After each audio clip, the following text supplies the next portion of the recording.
How's it going, guys? Welcome back to another episode of American Truck Simulator Survival Series. So we have just slept in a rest area here and blocked someone in big time. But that is all good. We are in the middle of a trip, 1,000 and something mile trip. So we came from Ogden and we are on our way all the way to up there. Spokane apparently, but I think it's closer to Grand Coulee. And we are taking a bit of a reroute through Ontario, so that is all good. So we're going to get on the road. We've still got a long way to go. But that's fine. No problem with that at all. We could...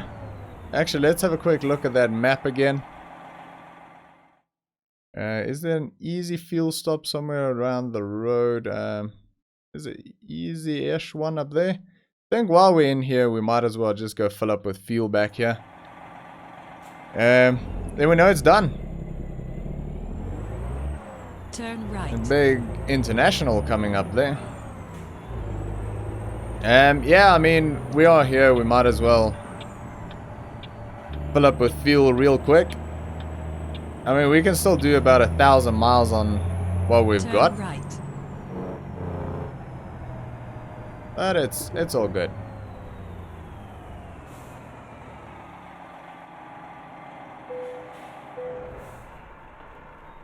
Alrighty. So it'd probably be about $400, I would think. Oh, 300 on the dot. Not bad at all. Turn left. Right.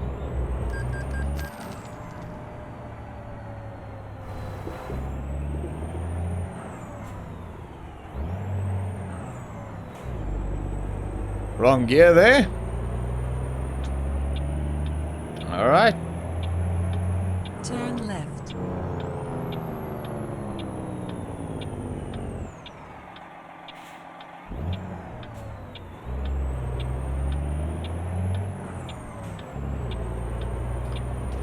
Okay, so we are good for at least another 14 hours.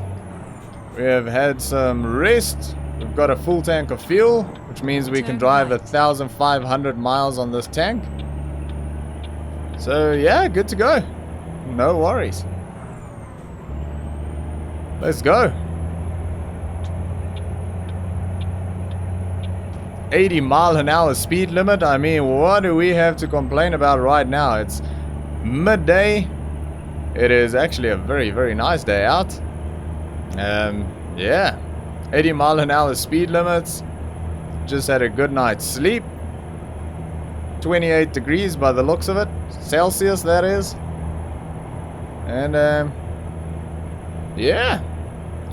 Let's get some miles under the belt. We only need about another 300 miles to hit 10,000 on our truck, which is cool. Try and get up into 12th gear here. Beautiful. Alright. All good. Everything looks good. Everything feels good. I think we're good. Right, so in the previous episode, I told you guys about the farming simulator series that is coming up soon. And I wanted to sort of expand on that a little bit, because like I said in the previous episode as well, I grew up on a farm and I spent a lot of my childhood on a farm and I spent a lot of my teenage years on farms, and unfortunately I don't get to spend a lot of times on farms anymore. That is our loan going off. Yeah, unfortunately I don't get to spend a lot of time on farms anymore at all, which sucks. I have to say I really miss the farm life. Something that I always enjoyed, and hopefully one day I'll get back in. Well, I'll be able to afford a farm, even if it's a small one. I really enjoy that. I don't think I'll ever be like a farmer. That is very expensive, and it's extremely difficult to get into like full-blown farming if it hasn't come through like at least a few generations. So yeah, I would just like a nice, you know, decent sized piece of land. I just like space. I just want to, yeah, live on a farm, even if it's a small farm.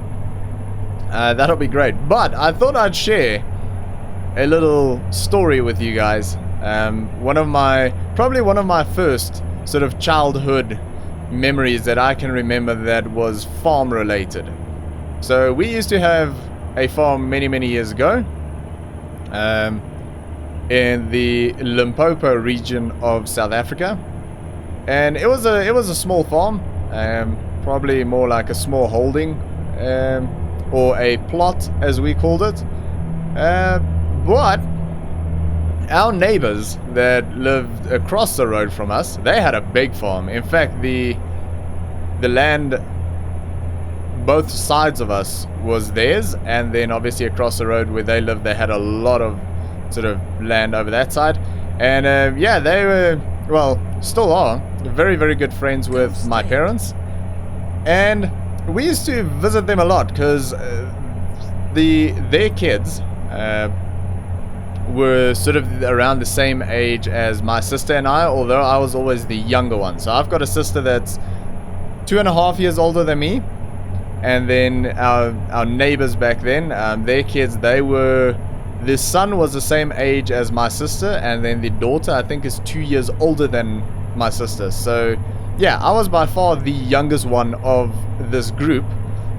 But I mean, we had a lot of fun on these farms. We used to visit them a lot, and the four of us, the kids, alright, we're jumping off here. Take the exit right. Towards Winnemucca. Right. Turn right. Nice pickup that.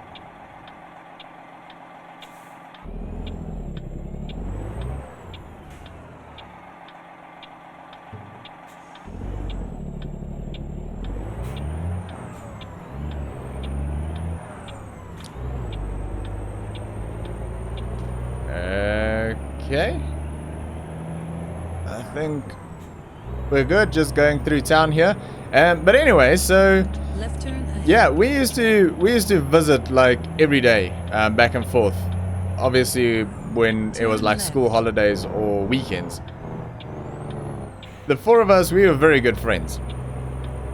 So I would say when this all happened, I was probably about 5 years old, which means my sister would have been closer to 8, and the oldest, which was the neighbor's daughter, she would have been about 10. So to go back a little bit, our schools, the primary schools back then, I think they might still do it, but I'm not 100% sure. But back then they had a thing that they called like a Entrepreneur's Day. So where the kids would have to sort of create their own little business type thing and sell stuff to make money. And just make this turn. And the whole idea behind it was just to teach kids how sort of business works, in a sense. So how you work with money and a business sense and all of that. And it was pretty cool. We enjoyed it a lot. So my sister's school had one of these, because obviously by that age I think I was still in like I don't know, like preschool or whatever you call it. My sister's school had one of these Entrepreneur's Day things, and one of the kids there was selling chicks, baby chickens. And I was with my sister at this day, and my parents gave us a little bit of money so we can buy stuff at this Entrepreneur's Day at all of the shops. We would buy cupcakes, and water balloons were always very popular. And then yeah, this one kid had little chickens there, so we thought, okay, cool, let's each buy a chicken. So we did. And I mean, my parents were okay with it when we sort of got home with chickens, because we lived on a farm and we had some chickens there as well. We had some just your normal chickens. But anyway, a few days later, the chicken that I bought died. I don't know why. I mean, I was like 5, so I can't really remember why it died or what happened to it, but it died. My sister's chicken didn't, though. And this chicken got bigger, and it was actually quite a nice, like a nice looking chicken. It was white, like bright white. But this thing just kept on growing and growing and growing, and it turned out this little chicken, it was a rooster, and it was a freaking huge rooster. And eventually we decided this thing is getting too big, so we are gonna give him over to the neighbors. And because we just had like some chickens roaming around the garden, where they had like a big chicken coop, and they could use this rooster for breeding purposes. So we gave the chicken over to them because they had a lot more space. But their yard where they kept this chicken, there was like a fenced area. So at nighttime, their chickens would be in the sort of chicken coop area, and during the day they would open it up and they would be able to walk around their yard, which was a fenced area. But it was quite a big fenced area because, granted, it was a big farm. So I would say probably about 1 acre that was fenced, which is just like grass, just like the yard where we would play and stuff. And in the middle of this area, there was a big tree, like a really, really big tree. And we created this sort of game where we would be inside the house and we would open up one of the windows, because the windows were sort of low to the ground. They were big windows, but low to the ground. We would open up one of these windows and then jump out, the 4 of us, and then run around straight to that tree, run around the tree, come back and jump back into the window, trying to avoid this chicken. Because it turns out this freaking rooster was pretty, I don't know if he was territorial or he was just really pissed off, but he was quite an aggressive chicken. So this thing would chase you. So what happened was we played this game for a while, and we jumped out of this window and ran, but obviously me being like 3 years younger than anyone else, I was the slowest one. But we ran around this tree, and I don't know what the hell happened, but there was some sort of a confusion, and the chicken came around the tree one side and everyone ran away, and I was stuck with this damn chicken. And this thing is like looking me straight in the eye. I mean, this chicken is as tall as I am. Because I was actually, I mean, I'm like 6'2" now, but when I was a kid, I was actually pretty tiny. I only really got like tall in high school, and I mean, I was tiny. And this freaking chicken is looking at me going, yeah, this is going to end badly for you. And I could see this is going to end badly. So I started running to this window. And in all of this confusion that happened somehow, no one realized that I was not in the house. So all of them were in the house and they closed the freaking window. So now I'm stuck in the yard with this damn chicken. And this thing's chasing me. I'm running around the garden, running around the tree. Shouting and screaming and crying because this freaking chicken is kicking the life out of me. You know how much it hurts if a chicken kicks you. I mean, chickens are rough, man. So this thing was kicking me and I'm running around. And I mean, eventually someone realized I'm still outside, opened up the window, and there they saw me running around the yard with a big ass chicken behind me. Basically bullying me and kicking me and chasing me, and you know, I was freaking terrified. And they started calling me, and I managed eventually. I think I jumped in the tree at one stage, and when the chicken sort of left, they called me over, and I ran, and I mean, I did like a full-blown dive. Like you would dive into a swimming pool. I did a full-blown dive through that window. Well, the window was open, so I didn't go through glass, but a full-blown dive through this window into the living room, and they closed up that window behind me. And I'll tell you what, that is the last time I ever went out into that yard with that chicken there. That thing was freaking terrifying. You know, it's that old saying where it's all fun and games until something goes wrong or someone gets hurt. I'll tell you what, I cannot explain to you, if you're a 5-year-old, how much it hurts if a big ass chicken kicks you. I mean, those things, they are freaking aggressive. So I actually don't know what happened to the chicken in the end, because I never went close to it again. But that was real fun. I mean, if you think back to it now, that was amazing. I mean, we had some great times over on the farms there. And yeah, that was one of like the oldest things the first things that I can still remember of being a kid on a farm, growing up on a farm, is being chased by a chicken that literally we were eye level. That thing was huge. Well, to me as a 5-year-old, it was huge. And yeah, I mean, I got my ass kicked by a chicken as a 5-year-old. And yeah, I mean, I don't know. I should have probably punched it, but I was too damn scared of it. I didn't even want to look at it. I was just running. But yeah, so that happened. I got my ass kicked by a chicken. So yeah, feel great about that one. But it was great. I mean, it was great. We did some really fun stuff. When we got a little bit older, we used to get together because we had a river on our side of the farm and they had a dam on their side of the farm. We were basically just split by a road. I can't remember what road it was. Going to Luitrichard, I think it was a town. But yeah, we were basically in the middle of nowhere. But what we used to do as well when we got a little bit older is we would walk around the farms and find scraps, anything that you can use to build a boat. And I mean like a boat, not like a little stick thing in the water. I mean like we teamed up. Usually when those neighbors of ours, their cousins and everything came over, then we would have like groups of 4, and we'll be 2 in a group and there'll be 4 groups. Then we would literally go out and find scraps, whatever you can find. And we would build boats that you could actually sit on, and we'll put them out on the water, and we would have sort of competitions with these boats. We would see whose boat floats the best, and then it had to have some sort of propulsion system, like either a sail or pedals or paddles, or something like that. So whose boat would be the fastest, and then obviously also whose boat was the best looking boat. So yeah, we would do stuff like that. I mean, yeah, we had some good fun over there. And then when my cousin, when he came over, not often, but he came over every once in a while, maybe like 4 times a year or whatever in the holidays, we would always go snake hunting.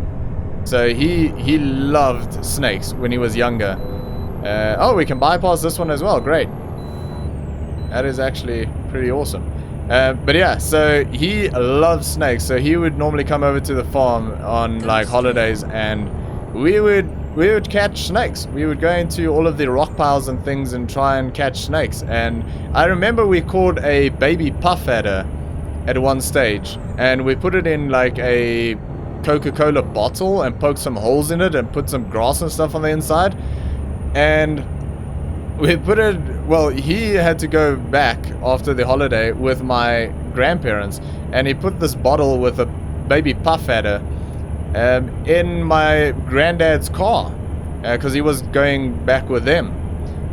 And as they were driving, my granddad heard this thing rolling around underneath his seat and sort of fiddled around, found it, pulled it out, and he had a puff adder in a bottle looking at him. And I mean, do you know how scary that must have been?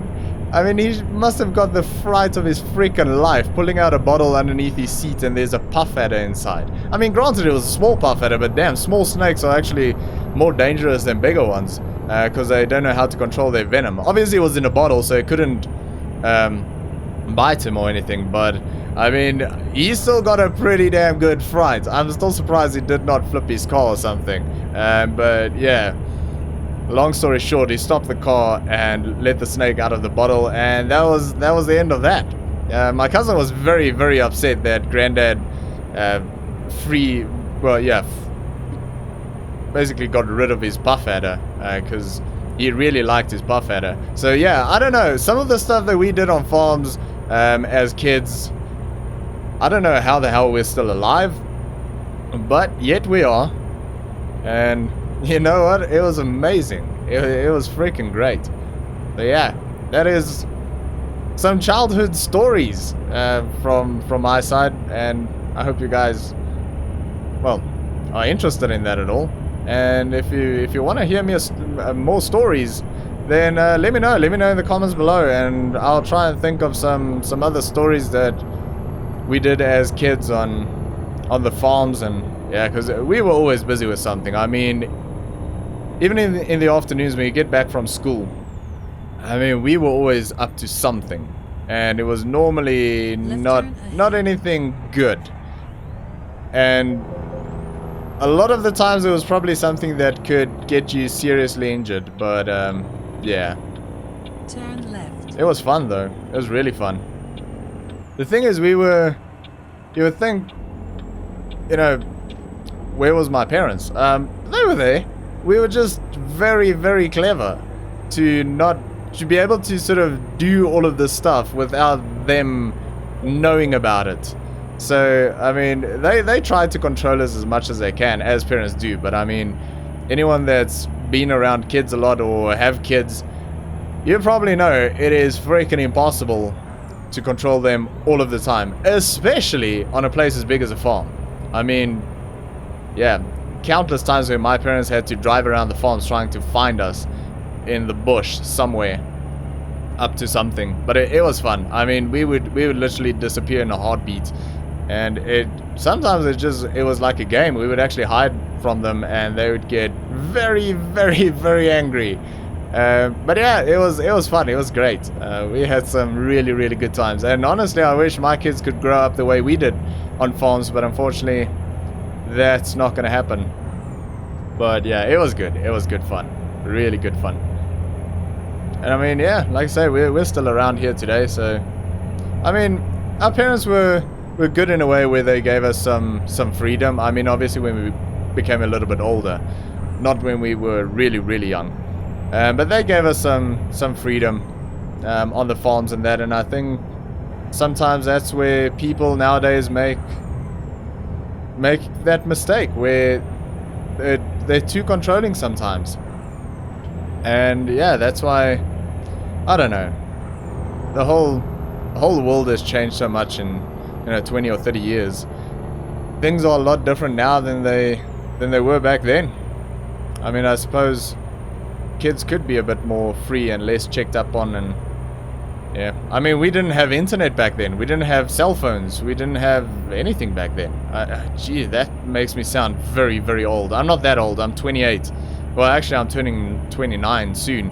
But yeah, I mean, literally, when we were kids, we did not have computers or internet or cell phones or nothing. When we were on that farm, I mean, our parents literally needed to drag us into the house at nighttime, because when it went dark, we did not want to go into the house because it was stupidly boring in the house. We wanted to be outside all the time. When now it's the exact opposite. You literally need to like force kids to go play outside and get off the computer and the iPad and all of that, where back then it was the exact opposite. You needed to force kids to stay inside the house. Because we were just outside all the time. I mean, constantly, and building tree houses, and riding motorbikes and quad bikes, and building stuff. We were always building stuff, and I think that's why I still really enjoy building stuff today. I enjoy working with my hands a lot. Like, I'm a very hands-on person, and I like building stuff, and it's fun. But I think that's where it came from, is from that sort of growing up like that. But yeah, I mean, times change, and I mean, I don't know if it's always for the better, but I will say I do appreciate technology. I mean, I love, like, what I'm doing now, driving a truck. I mean, I can't just go out and drive a truck, but I do appreciate technology a lot. I just think sometimes technology takes over kids' lives, and it's maybe not that good for them. It's not always bad, but it's not within moderation. Well, like anything in life, within moderation. But yeah, so that is something. Some other news, well, not news, stories, which I thought you guys might enjoy. Righty, let's have a look where we're at. We're kind of in the middle of nowhere, to be honest. Coming up to Ontario, and we've still got a long ways to go, I'll tell you that much. Dang. And speed limit of 45. So we're gonna drop it down. But yeah, I mean, if you've got any interesting childhood stories, let me know. Tell me in the comments below. Tell me those stories. I would be interested to read some of those stories. I think that'll be kind of fun. But yeah, we really did have a lot of fun as kids on the farms. Unfortunately, Keep when left. I went to, I was Turn probably left. about, I don't know, 12 or 13, when we started living Turn in a town, where we got rid of the farm and yeah, lived in a town ever since. Spent a lot of time on farms, because a lot of my friends, their parents still had farms and so on, so still spent a lot of time on farms after that, and learned a lot about farming and really enjoyed farming, and I think it's something that'll always be in my blood, and something that I would always want to do. But I don't know if it'll ever happen. That remains to be seen. We'll see. I would really like to. I mean, we don't have kids yet, but probably not too far off, to be honest. But yeah, I would like to maybe one day buy a farm somewhere. I don't know where. Not in South Africa, but somewhere. Buy a farm, and maybe our kids could have sort of at least half of the fun that we did. With that amount of space. It's just that amount of space as a kid opens up so much opportunity, and that was a big thing. I mean, it's really difficult if you like live in a town and it's a smallish yard, or especially if you're growing up in like an apartment. That must be really difficult, I think. Although I suppose if you grow up like that, you're kind of used to it. But I mean, with that amount of space around you as a kid, man, that was such an opportunity, just for so many things. And like I say, some of those things we probably shouldn't have done. We could probably have got pretty injured, or worse. But it was awesome. I mean, it was great. It was so much fun. And like I say, half of the fun was for your parents to not find out, because if they did, well, that was going to be a bad time if they found out. And I mean, there's a lot of stuff that I would like talk about with when we have like our those friends of ours over, because all of us obviously are adults now, and we would discuss that, and our parents would be there, and they'll be like, "Wait, you did what?" And we're like, "Oh yeah, we never told you about that one, did we?" So they would be like shocked at some of the stuff that we got up to, and like, oh my goodness. So yeah, sometimes some of those stories comes up and our parents are like, whoa. So yeah, I think if they knew half of the stuff that we did, they would have probably just kept us in the house on a permanent basis. But yeah, it was good fun. Anyway, we are gonna pull over here because we are out of time, unfortunately, and there's no real better place to stop. We're kind of blocking a truck a little bit here, but he should be fine. And yeah, we're gonna carry this one on in the next one. That truck looks so good with that trailer, and on its own, really. So we're close to doing an engine upgrade. Maybe we can do it after this delivery. I'm not 100% sure, but that is gonna be it for today, guys. Thanks for watching. I hope you enjoyed this episode. If you did, make sure to smash that like button, and I will see you all next time.